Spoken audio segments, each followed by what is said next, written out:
Welcome back, my beautiful friends. You're listening to A Moment of Zen right here on 710 WOR, the voice of New York, iHeartRadio. I'm your host, Zen Sams. Welcome back to My Digital World segment brought to us by Tempus Network. And welcoming back to the segment is our regular contributor, CEO of Tempus Network, Shahal Khan. He is joined by his friend Alex Moore, former CEO of Boxing Boyz.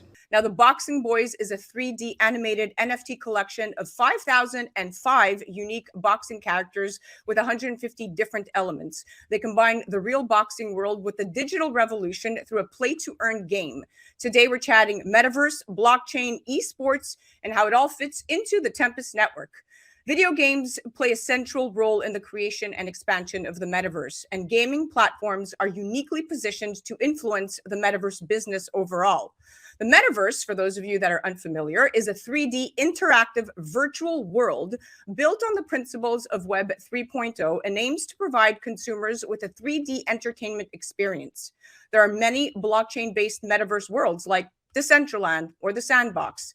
Now, these gaming platforms are positioned to be incredibly influential in metaverse business opportunities as the gaming world and deeply ingrained user base is already at the forefront of new metaverse exploration.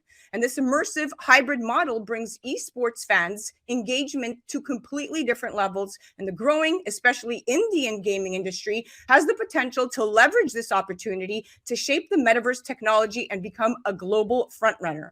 Now, the metaverse will open up an infinite number of options, which is why the gaming sector and government must work together to put in place regulations so that the early adoption of metaverse will regulate the industry, not destabilize it. This will give rise to the creator economy, and it will build on the principles of decentralized finance. Here to chat some more are my experts at hand. Welcome to the show, gentlemen. Hi, Zen. Thank you. Thank you very much. All right, Alex, I'll start with you. The growth of esports, for those not familiar with them, are characterized by regional or international video gaming events and professional or amateur players who compete in them against each other. It's a big, big market. And according to Statista, the global esports market value grew by 50%, Alex, in 2021 to just over $1.8 billion US dollars. Now, experts are predicting that it's going to grow even further to as much as almost $2 billion by the year 2024. And at present, Asia and North America are the biggest markets revenue-wise. Esports are especially big in China, which accounts for almost 1/5 alone of the market. How is Boxing Boyz changing up the game and space? Well, Boxing Boyz is the one and only play-to-earn game now, which is developing in this industry. So, of course, we take advantage of the market and take advantage of what's coming. So we was, back in 21, we were seeing this coming. And of course, then we wanted to develop something that we have passion for. And that's NFT in crypto space. And of course, Metaverse, which is the future. Yes, of course. And according to GamesPad, Alex, the gaming market is set to grow from the current 3 billion users to 4.5 billion users by the year 2030.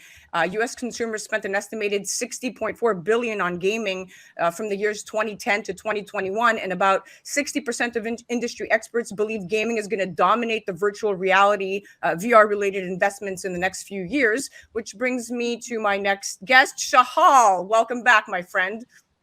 Thanks, Zen. The gaming industry, we've talked about this before, is always hungry. And with blockchain by its side, we can only see the disruption even more clearly, from ownership to royalties, from finding rare items to acquiring trinkets. The 3 billion gamers worldwide are all set to get more from this technology, so to speak. And blockchain gaming relies on blockchain tech to ensure everyone owns a copy of what they are playing, not just one entity. We accomplish this, Shahal, we've been saying this over and over again, by the use of smart contracts, which governs actions on the blockchain. And blockchain uses the same tech as cryptocurrencies, including Bitcoin and Ethereum, to create true item ownership. What are the key drivers and market trends for this adoption, in your opinion? And tell me how this is all related to Boxing Boyz and Tempus. Yeah. Well, Zen, what we saw was that we wanted to take a platform that could be sort of adapted to the actual financial transactions on the DeFi network and melded with, let's say, in gaming aspects of looking at a person's actions, attributes, the amount of time that they spend on an actual gaming platform. And then we can create an ability for them to develop a sort of a player score, a reputational score, and have them back end that into data buyers that would be able to compensate those players for their time spent and their level of expertise.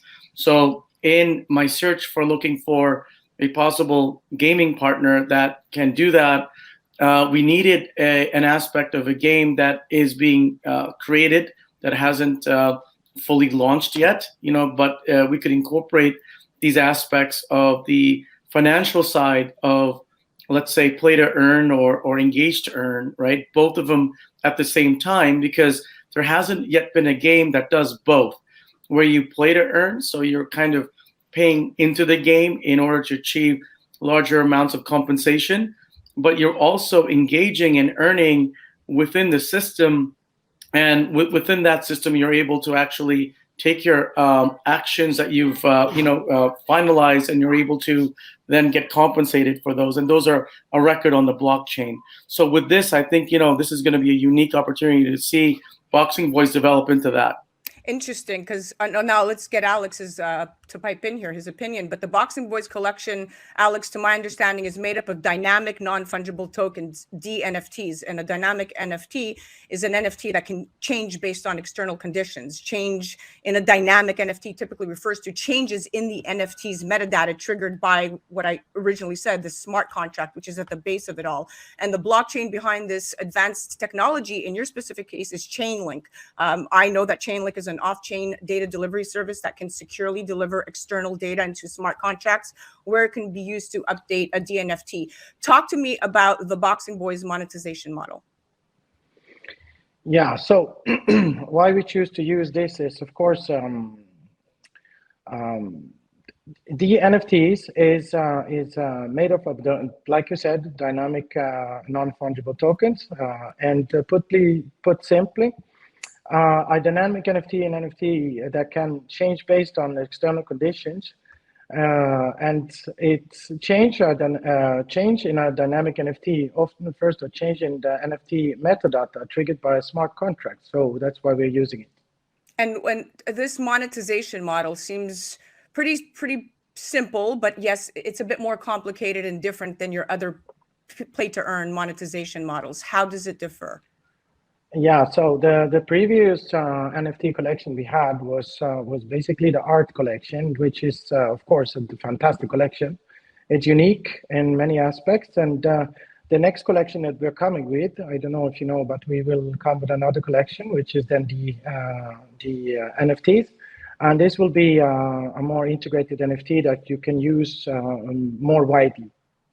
Interesting. Yes, because I know that the first Boxing Boyz collection launched and sold out in December of 2021. And since then, I know that you guys have partnered with a game development company called Radic to build the industry's essentially best play to earn esports NFT boxing game, which is what you're doing. Shahal, game developers today are really more focused on economic incentives, and it's rapidly becoming the most important feature for metaverse gaming projects. Monetizing games is keeping players really interested and invested, and it's the decentralized finance that's allowing all of this to, making this possible.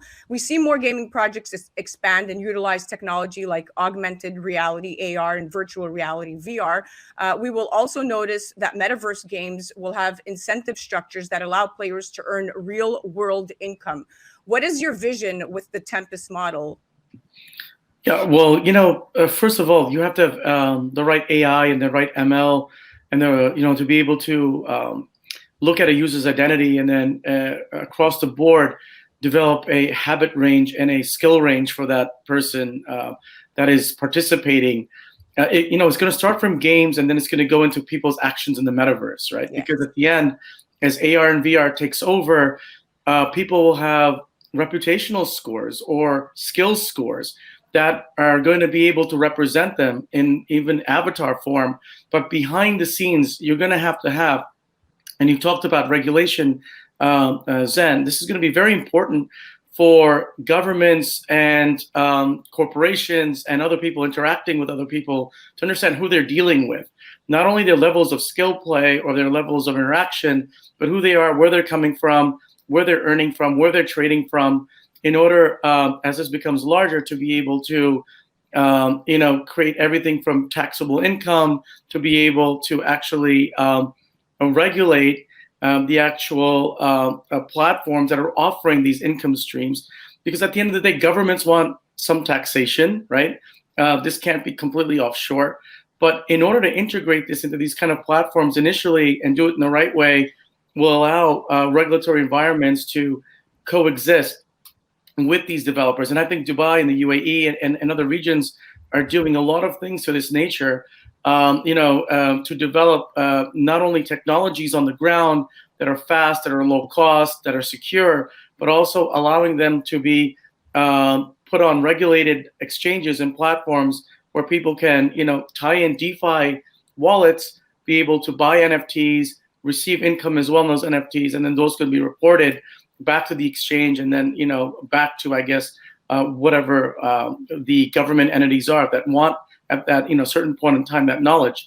And that's very important for this to become now a real kind of platform for engagement and earning and going forward. Yes, we definitely transparency and regulation. It's at the core of it all in order for any of this to make sense. Alex, one of the main issues facing, for instance, the Dubai Metaverse or the United Arab Emirates gaming industry is the shortage of personnel and expertise needed for chip manufacturing and animation, visual effects, gaming, and comic developments, AVGC. What kind of infrastructure do you have at Boxing Boyz to ensure proper delivery of gaming and the GameFi in your ecosystem? Well, this is very easy to answer because we are working with basically one of the best. So, and plus we are well integrated in the community here, and we have a lot of collaborations, which is suiting us very well. So we will do good. That is for sure. Understood. Now, what kind of marketplace are you curating, and how are you building your community? Well, we're using Discord. We're using different kinds of marketing aspects, and of course now we are moving into Metaverse as well, which is going to be a huge community through everybody implementing their services into Metaverse.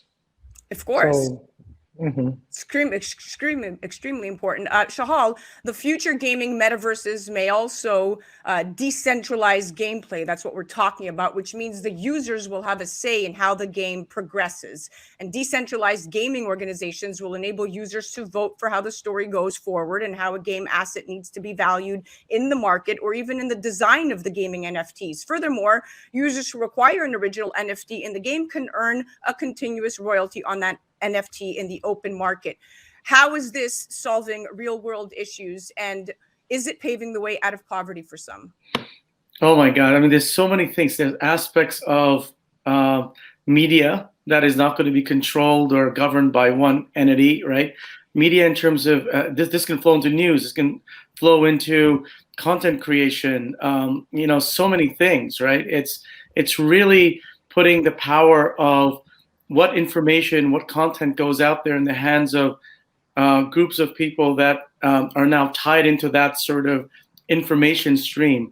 So I do agree that could be a great sort of part in terms of a dual world of real life gaming, but as well as content creation with small groups that want to have differentiated voices, right? That are not obliged or controlled by a central source. Like, right, the old days movies, somebody produced them and sent them out there because they like the storyline. The news today is completely controlled by a small group of people. This is really, I think, the beginning of truly freedom of speech once again. And, on one side, there could be regulation, which has to do with money, right? Because at the end of the day, governments today still need money and want to collect money. They're all in debt. But on another side, you have freedom of content and expression that anyone in the world is going to be able to participate in, regardless of their country or their government or wherever they are. It's actual freedom. So I think this is going to be a very exciting time to have decentralized, content creation based on these gaming platforms and later on media platforms. Yeah, it's very important. Without a doubt, we have 1.7 billion people in this world that are unbanked and or underbanked, but what they all have access to is a smartphone, and they could play games on that smartphone, and they can earn, on the blockchain, and they can convert their crypto into fiat currency, and they could, make their $5-10 a day. So this is all very, very interesting, very proprietary, and really the rise of the creator economy. With that, we are out of time, my dear friends. Alex, thank you so much for coming on. It was a pleasure chatting with you. Thank you so much to all of you. Thank you, Shahal. Thank you so much for always piping in. Your expertise is invaluable. And of course, we love hearing you simplify this and make sense of it all, and really just show us on how this is paving the way for outside of the US, and how this is really changing lives all over the world. So thank you for coming on. Thank you, Zen. Thank you. Thank you, Alex. Metaverse gaming is likely to play a very large part in the learning and development of the industry. And metaverse gaming is also likely to play a large part in brand promotion, advertising, and customer engagement across the entire customer life cycle. So there's a lot going on there. There's definitely money in them digital hills, my friends. That was My Digital World, brought to us by Tempus Network. Definitely check out Boxing Boyz at boxingboyz.com, and definitely head to tempus.network. You're listening to A Moment of Zen right here on 710 WR, the voice of New York, iHeartRadio. We'll be right back after this. A Moment of Zen is brought to you by Tempus, the next generation of the engagement economy, allowing people to make money on their data and earn cryptocurrency for the time they spend on things they already currently love to do. With Tempus, brands will have the ability to pay you directly for interacting with apps, watching videos, playing games, and more. Tempus, the time is now. Engage and earn.